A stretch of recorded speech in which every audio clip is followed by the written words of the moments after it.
微信已经注销，电话已经停机， App 全部清空，我的网恋男友蒸发了，就像一只消失在太阳下的鬼魂。站在门口的房东再次不耐烦地催促我该走了，说这里已经空置了大半年，真的没有我要找的人。可我的身上几乎还残留着他的香水气息，明明昨天还和他相拥。他到底是谁？42天前，午后，燥热闷沉，树上的蝉极度聒噪地持续在树上发出噪音。小区的停电让一切更有屋漏偏逢连夜雨的感觉，汗衣黏腻的难受令我既不想躺着，也不想站着，像一只幽魂在房间内游走，但又不能走入客厅，因为那势必要遇上父母中的一人被说教指摘，或者更不走运的是遇上两人都在，然后男女混合双攻。好在手机有电，在一个交友 App 上我一张张划过那些陌生男生的照片，有些艺术照像是随时准备商务接洽，有些美颜照像是随时会进化为外星人，直到一个在海边烈日下笑着的脸落入我眼里。这人乍一看不算是顶级颜值，但胜在氛围感极佳，笑得好看。点开资料，看到他写着20岁，在读某名校，相册里多是些风景照片，许多是在海上的游轮甲板上，合影的人也都看着衣品不凡，名牌加身。用物以类聚，人以群分的规则来划分，这人应该是个家境优渥的富二代。他喜欢的水果是柚子，最爱的颜色是香芋子，最爱的天气是有太阳的小雨天，最喜欢的歌手是梁静茹，喜欢的女孩是可爱开朗型的，理想女友的发型是齐肩黑发，偏日系。我收到了这个男生的信息，他说因为我们的喜好几乎是100%相似，所以系统向他连续3天推荐了我进行匹配，觉得必须要认识一下。我回复他，好巧，系统已经连续4天向我推荐了他，大概是因为这个 app 真的太糊太小众，用户实在少得可怜。客厅内传来争吵，我抬头瞥了一眼门口的方向，确定自己的房门已经锁好，就戴上耳机将音乐放大声。一夜就是这么无聊，与父母的斡旋像是一场斗智斗勇的进化修炼。停电更是犹如酷刑，没有电脑可用，没有空调可吹，都还能忍着，而失去电视机没有了吸引注意力的重要工具，不出半个小时就会因为一点琐碎事而发生口角。我更加确信自己不出卧室是对的。男生发来一首听歌邀请，我点进去后听到了我今日歌单里最爱听的那一首。果然这个 app 的匹配推荐有点刷子，我们的爱好与品味真的很近。在共同听着的音乐中，他介绍自己叫沈港生，正在度假。随后他发来一张海景照片，从拍摄的位置与角度来看，他应该是站在某处海边住所的阳台上。他说让我看看漂亮的风景，开心点，这可是1年之中最热情鲜活的夏天呢。我反问他怎么知道我不开心不鲜活热情呢？他说我回信的速度与使用的表情出卖了我，并配一个搞怪的表情。我忽然破防，被这种明明很天真幼稚的话逗笑了。好吧，他成功了，我真的暂时有开心一点。我和沈港生说，我的人生琐碎又无聊，处处透着不如意，平庸到被人指摘的事情都是那么鸡毛蒜皮，有时候觉得自己和空气没什么区别。沈港生发来消息提醒我开心些，并告诉我那不叫平庸，那也是独一无二的人生。你总是这么乐观，无忧无虑吗？你们这种富家子弟就像明星在台上被众星捧月，哪里知道普通人的烦恼？我问他，不是无忧无虑，是要战胜忧虑，就算当星星也要当闪耀的那种，要开心的。我叫冯曦，你可以叫我阿曦，很高兴认识你。38日前，我与沈港生已经在微信中聊得不亦乐乎，吃穿住行无话不谈。他会发海边日出与日落的风景给我分享，跟我说有意思的所见所闻，而我会摆好角度拍些花花草草的小美好给他。他会说起见到的一些人与事，并不乐意和某些较有身份的人周旋，也不喜欢某些空泛无聊的聚会，但又不得不维持一些必要的社交关系。我守着时间等我们都在追的番剧更新，然后第一时间告诉他剧情，他则发来委屈的表情，表示自己此时正在和一帮无聊的人待在一起，强颜欢笑，大概和我聊天是唯一的精神支柱。妈妈来敲门，我起身去打开后，就迎来一阵劈头盖脸的问责，大意不过是我每天宅在家里一动不动，大门不出二门不迈，连楼下小区都不去溜达一下，只知道待在房间里看电脑玩手机，这在他的眼里是最没出息和颓废的生活状态。对于我这样一个正青春年少的女孩子来讲，简直就是不正常、不积极，是在浪费生命，以后会孤独终老的。我叹息着靠在门边听着指责，嘴上说着知道错了会出门走走，可心里实在找不到离开卧室的理由，手指上发出消息告诉沈港生自己的处境没比他好多少，也是一场困局。我发出抱头痛哭的表情，他还我一个拥抱为我打气。他说如果我这样的习惯爱好不算正常，那他也一定不正常，所以不用担心，就算不正常我也不是一个人，他跟我是同类。放心吧妈妈，就算我不正常也不会孤独终老的。我摇了摇手机，笑着回应妈妈后将她推出去关上门。33日前，尽管我守着点去抢梁静茹的演唱会门票，但是奈何还是手慢了。最后费了好大劲儿，经朋友找到黄牛买高价票，却被告知没有前排的座位，只有一个边际角落的座位，爱要不要，不要就立即也没了。所以最后我还是买了。我知道沈港生也会去看这场演唱会，但我没有打算与他见面。我向他解释说，可能觉得还是保持神秘比较好，毕竟看了那么多网络段子，奔现的结果可能不是什么好事情。沈港生发来哈哈大笑的表情，他说正有此意，尊重我的意见，那就保持距离与神秘。我也回了一个大笑的表情。可关掉微信对话框后，我就忍不住有些鼻子发酸。我将那条原本精心准备穿去演唱会见他的裙子随手丢回柜中，失落地坐到椅上。半晌，我再次点开微信，进入沈港生的朋友圈，看着他在半个小时前发出的动态照片发呆。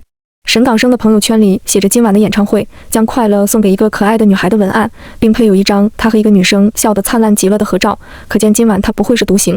在得知这样的情况后，我除了先发制人的找个理由提出不要见面，又哪里还有更好的方法来维持体面呢？毕竟众意上别人的男友是不光彩的。收拾过后强打起精神，我终于在这个久宅不出的长假里踏出家门。但是爸爸的抱怨又随之而来，大意不过是这么大个人了还追星，花那么多钱买票去听一个人唱歌，这跟在手机和电脑上听听免费的有什么区别？无非就是不成熟、不懂事的浪费罢了。我试图解释，但话到嘴边又不说了，觉得没意义的事就不要做，他也不会懂的。爸爸因为我的沉默更生气，更是好一阵的教育指责，直到将坐在旁边看电视的妈妈引出来也加入混乱，说爸爸太吵闹了，影响到他看节目，于是就转而成为夫妻两人之间的拌嘴。我趁机赶快换好鞋子出了门。糟糕失落的事件似乎不是单一发生。当我与一起相约看演唱会的闺蜜到达体育馆外碰面后，才知道她因为临时被家人送了前排票，将不会和我一起坐后排角落了。我不能怪她重情轻友，但失落还是不可避免，却也只能看着她高高兴兴地去了 VIP 席。我来到最后排的角落，羡慕闺蜜能这样被人捧在手心。演唱会很热闹，所有人都在跟唱和尖叫，各种应援灯牌上写着明星的名字，那种被万众瞩目与告白的场面真可谓浪漫与疯狂。我很高兴来到这里，但也依旧无法抹平内心的失落。沈港生接连发来消息我都没有理会，只是一个人坐在角落沉默，只觉得这样的场面更衬得我格格不入。直到我收到沈港生锲而不舍地发来语音，提醒我看舞台右侧的位置。那个女孩呢？这样合适吗？我有些不耐烦地问他。哪个？就是你要送给他快乐的那个，这样同时与我分心联系，不合适吧？哦，你说朋友圈的合影？否则呢？既然有女友，还公告众人要将快乐送他，那么疼爱他，就不要再联系别的女生了，这样不好。你误会了，他只是帮我做了灯牌，不是女友。灯牌？我不解。舞台右侧3点钟方向，看过来就有答案，先看。快！我顺着指引看过去，见到在一众打着明星姓名与口号的灯光海洋中，有一层我的名字，写着祝我快乐，要我开心的灯牌。瞬间，我犹如一潭死水的心被点燃，确认是在这万人都在为大明星呼喊的场景里，独有一块灯牌是为我亮起。在这万人疯狂的追星盛宴中，有人也把我当成了一颗星。沈港生发来语音消息，他在万人追星呼喊的背景音中喊着我的名字，祝我快乐，要开心。他是帮我一起制灯牌的手艺老师，真的多亏他教我，否则我可不会。你是说你想将快乐送给的那个可爱的女孩指的是我？当然就是你呀。30日前天气有些热，我到底还是打破了原则，主动约沈港生见面。他起初是不愿意的，但到底是拗不过我而同意。我们相约在城中心的北京路口见。他担心我找不到他，就买了一束我喜欢的雏菊花拿在手里作为标记，让我到达后按花找人就行。我发过去消息说自己堵车了，会迟到。他回复我说没关系，慢慢来。而实则我早早就坐在饮品店的玻璃窗后，边喝着饮料边偷偷打量他。他的身高比我想的要略高些，五官比照片上也更精致些。他穿着浅色的衬衫，很有夏天与阳光的爽朗气息。他在原地来回踱着步，还时不时低头看看手机。我算着时间，等到超过约定时间半个小时，我才姗姗出现。他没有生气，还说其实自己也迟到了，也是刚刚才抵达而已。我知道他只是不想让我尴尬愧疚才撒谎的，真是细腻可爱的，有些令人不忍揭穿。我知道你先到了，你在哄我呢，我到底还是揭穿了他。其实我也知道你一直在玻璃后面盯着我。沈港生挠挠头，有些不好意思的脸红了。初见时的小把戏，我们相视一笑，就算是都互相明白了，原本担心的尴尬隔阂就此消亡，只如老友相见，一相见恨晚。我们喝着汽水，一起走在来过无数次的商业街，这里处处透着义乌小商业的风范和各类华而不实的同类跟风小店。可这些都不重要，我们聊着各种事情，像是有说不完的话。在热闹的人群间穿行，沈港生刻意放慢脚步走在我侧后的位置，这样便不易走散，也能跟着我的喜好进入任何一家店。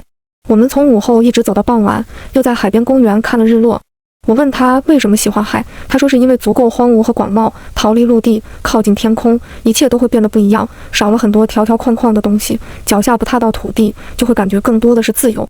都说做人要俯仰无愧，在海上航行的时候，头上没有碰到天，脚下没有踩到地，所以撒的谎也会被原谅吧。一天的时间，从前我觉得漫长无聊，第一次觉得这一天太快了，快到根本不想结束。这种男生完全就是我喜欢的类型。他送我到家附近，做别的时候我问他什么时候再相约去玩，他则有些为难地告诉我他后天要出海了，这大概是我们短期内最后一次见面。很高兴认识你，但是可能短时间内我们不会再见了，真是抱歉。哦，那还真是遗憾呢。我肉眼可见地表露出失望，悻悻离开。然而当我走进小区，确认消失在沈港生的可见范围后，我就抬头露出了笑容。我可不会真的失望，更没有半点不高兴，因为我早有准备。22日前，当我最后收到沈港生出海前的告别信息时，我回复他一帆风顺，有一个愉快的假期之旅，还调侃般的祝他有一次浪漫邂逅，遇上惊喜。这应该是不可能的，不过借你吉言，沈港生回我一个大笑的表情包，再回一个告别的，最后又是一个对不起的，然后就算是结束了对话。我收起手机，抬头，目光所见的是游轮正缓缓起航离开港口。从窗户朝下看去，见到沈港生正收起手机，经过下面一层的甲板。他看起来有些失望，但在遇到走近向他打招呼的人时，还是露出笑意应对。那个人向他说了一件事情后，指向游轮的餐厅位置。沈港生显得有些疑惑，不过还是向那人道谢后，将信将疑地走向餐厅。因为才刚刚起航，也不是用餐时间，餐厅内几乎空无一人。当沈港生来到游轮的餐厅后，一眼就找到了背对着自己坐在餐厅中央的人。你好，请问你是哪位？刚才有人来告诉我说这里有位朋友在等我，他疑惑地询问。我一直没有回答他，直到沈港生走进我的身边，转绕到我的面前后，我才笑着跳起来，径直上去拥抱了他，问他惊不惊喜，意不意外。沈港生被我的忽然出现弄得愣在原地，当我抱住他时，好半晌没有反应，直到后来才笑着轻拍我的背回应我，但却不是我所想象的欣喜若狂，而是茫然无措般的问我怎么会在这儿。当然是为了你而来，我笑眯眯地回应他。我告诉沈港生，我为了给他准备这个惊喜，费尽了心思，下载了他所有社交平台上的照片和朋友圈的照片，从照片的每一处细节去分析，寻找蛛丝马迹，确定他拍摄的角度与时间，从而判断他出海的位置。在分析最近出海游轮的班次后，最终锁定这一趟，赶在最后买了一张票，抓住最后的机会来到这里，和他一起逃离陆地，给他一个惊喜，成全一场浪漫邂逅。原来是这样，真是意外呢。沈港风笑着摸我的头，但眼神里的闪躲却是藏不住。游轮已经起航，不论沈港生是怎么样看待我的忽然出现，我都注定是要和他一起同行了。为期21天的行程遍布数个国家的海域，我向他说着自己暂时逃离陆地，放下一切烦恼的兴奋。他在旁边多半是也笑得开心，但也总闪避我的目光。那时我只当他是害羞。我兴奋地在游轮上四处消遣，这是一个只有方寸之地的世界，外面有广袤的大海与天空。我理解了沈港生说的那种离开陆地的自由。但是也是在这个方寸之地，我发现沈港生与我开始变得疏远了，或者说是陌生。他似是有意无意地避开我，在我去找他时，也经常忽然接到个电话就匆匆离开。直到我见到在甲板上他与一个中年妇人谈笑风生，妇人的手亲昵地搭在他的手腕上说着什么，他笑得羞涩而为难，但最后还是点头。然后那个妇人拥抱了他，还顺势摸了摸他的脸颊。随后又有头发花白的男士走近，也加入闲聊。沈港生客气而敬重地为他倒水并送到手中，我才知道原来他不是单独一个人在这艘游轮上。其实我能理解你和家人一起出游，忽然有我这个不速之客插入进来的不便。对不起，是我之前想得太简单，以为只有你一个人。当天晚上我与沈港生在餐厅用餐时，有些愧疚地向他坦白。沈港生拿起水杯的手微微一滞，意识到我是知道些什么之后，笑着摇头表示没关系，说小事情，只是现在不方便介绍你们认识，抱歉。没关系，我能理解，你的家人和你一起出游，就应该一家人开开心心的。我会小心不打扰到你的家人，只是偶尔与你见面就好。明天一起看日出吧。我撑着下巴，笑眯眯地看着一桌之隔的人，伴着厅内钢琴演奏，正缠绵悠远，昏暗的水晶灯光衬出一丝暧昧。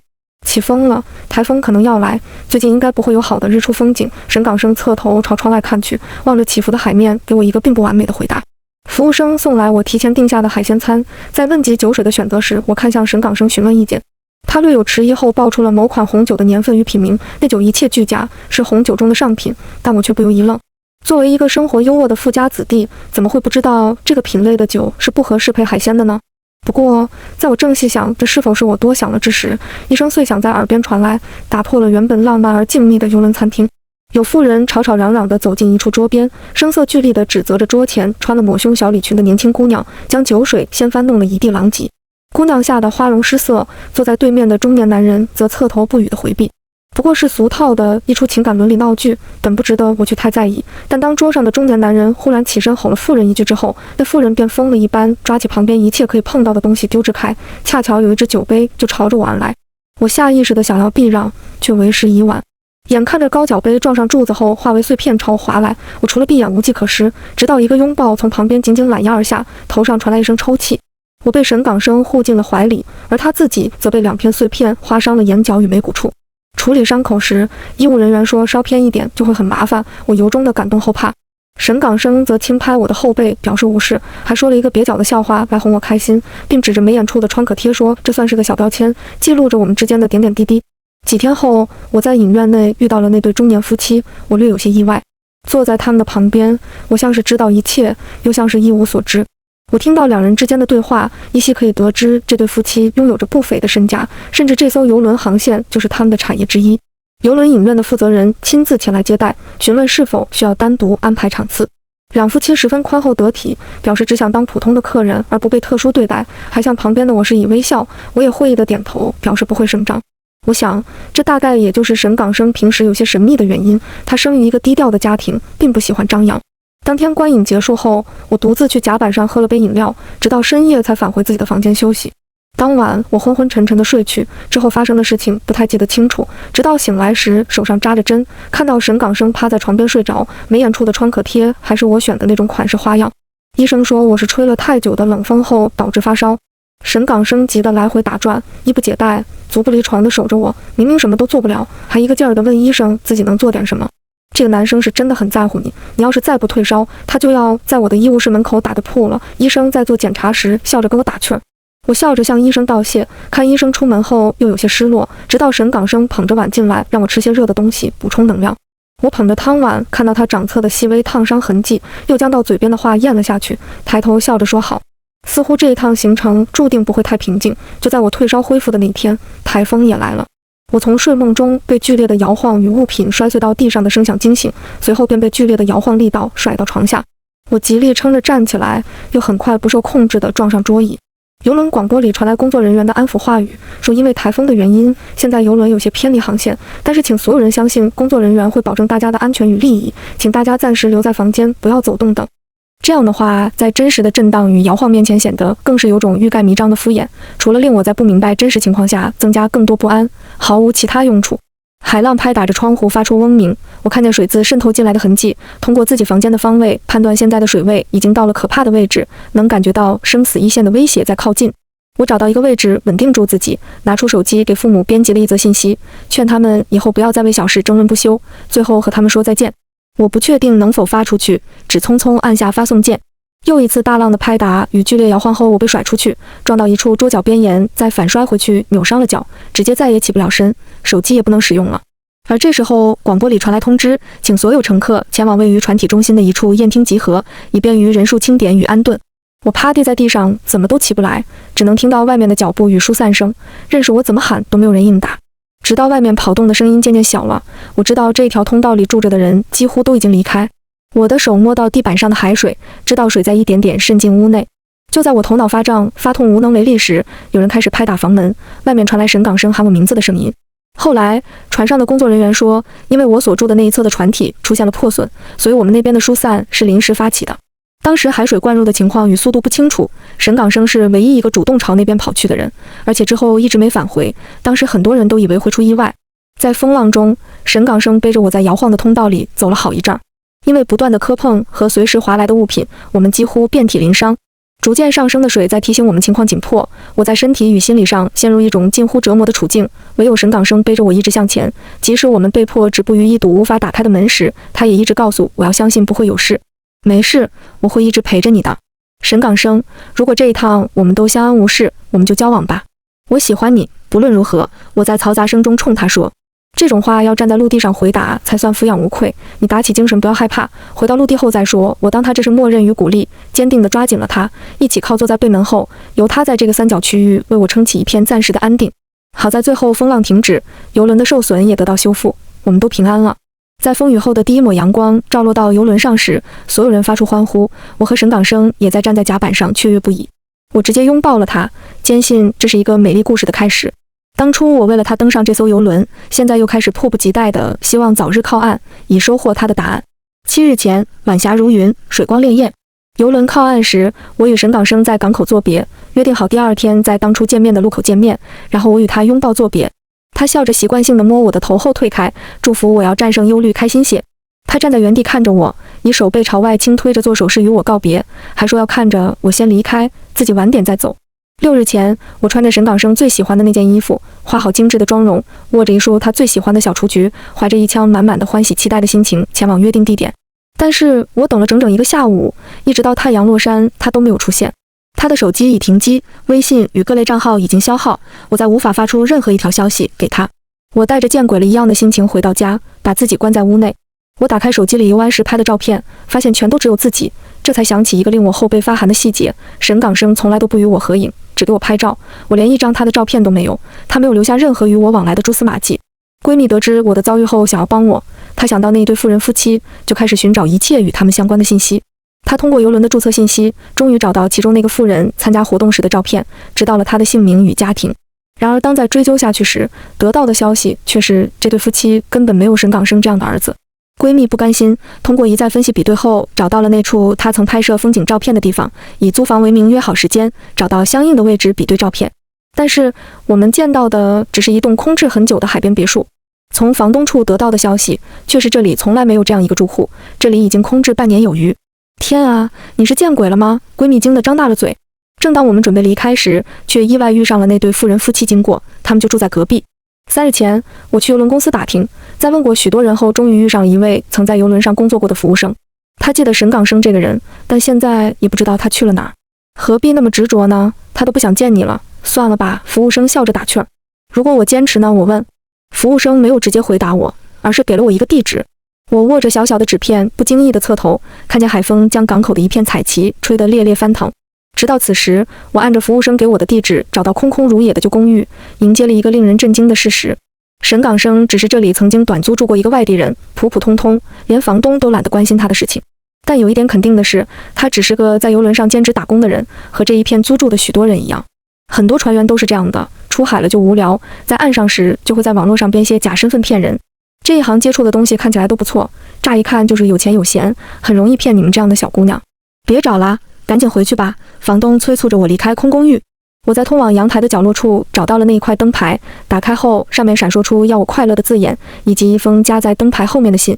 沈港生不确定我会找到这处公寓，但他凭着对我的了解，又知道我是打破砂锅问到底的个性，或许会找到这里。如果我找到这里看到灯牌，那么就会看到这封信，就当是对我的一个交代。在信中，他承认了自己的谎言，他只是一个兼职的邮轮工作人员，随手填了一个假身份，在 app 里打发时间。真实的他是谁，有什么样的人生，我一无所知。他原本只当我也只是个无聊打发时间的人，当在真正认识与了解我之后，就开始了自责。他一次次想坦白解释，但我却有着自己的一套理解与误会。他不想破坏我的幻想，所以想在出海时告别，却不想我追到了邮轮上，将这场误会再拉长了一个期限。在邮轮上时，他说服自己，双足远离了陆地，头顶天空也很遥远，所以可以将谎言延续。但踏上陆地时，就是最后的休止符号。在所有账号注销后，这个人就彻底消失了。他将这段关系形容成海上彩虹，片刻霓虹艳彩后，什么都不会留下。他深深地表示抱歉。夏日奇迹就只能是个奇迹，不会真实的存在。抱歉，让你遇见了我。我放下灯牌，拿着信离开公寓，走在街上，掏出手机看了看，之后转身快步朝着一处不起眼的角落走去，将唯一的出口处堵住。